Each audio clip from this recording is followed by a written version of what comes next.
নির্বাচন বিলম্বিত করার চেষ্টা চলছে উল্লেখ করে বিএনপির স্থায়ী কমিটির সদস্য এস.এম জাহিদ বলেছেন, দেশে অনির্বাচিত সরকার বেশি দিন থাকলে বিশৃঙ্খলা সৃষ্টি হয়, তাই দ্রুত জাতীয় নির্বাচনের রোডম্যাপ ঘোষণা করতে অন্তর্বর্তী সরকারের প্রতি আহ্বান জানিয়েছেন তিনি। দুপুরে জাতীয় প্রেস ক্লাবে আয়োজিত এক আলোচনা সভায় এই আহ্বান জানান। বলেন, জুলাই আগস্টে দেশের মানুষের মধ্যে যে ঐক্য গড়ে উঠেছে তা ধরে রাখতে হবে। আরও বলেন, পার্শ্ববর্তী কোনো দেশের চাপে যেন ঐক্য নষ্ট না হয় সেদিকেও খেয়াল রাখতে হবে। গণতন্ত্র পুনরুদ্ধারের লড়াই এখনও শেষ হয়নি উল্লেখ করে বিএনপির এই নেতা বলেন, সুষ্ঠু নির্বাচনের মাধ্যমে দেশে জনগণের সরকার প্রতিষ্ঠা না হলে মুক্তি মিলবে না। গণতন্ত্র পুনরুদ্ধারের আন্দোলনে প্রবাসীদের ভূমিকার কথাও তুলে ধরেন জাহিদ।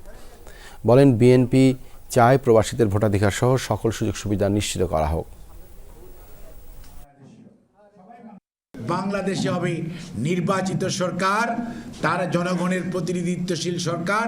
কাজেই নির্বাচনের বিষয়ে যত দ্রুত সময়ক্ষেপণ কমিয়ে আপনারা ঘোষণা দিবেন, রোডম্যাপ দিবেন, তত ভালো। মানুষের মধ্যে যে এক ধরনের কনফিউশন সেটা কমে যাবে।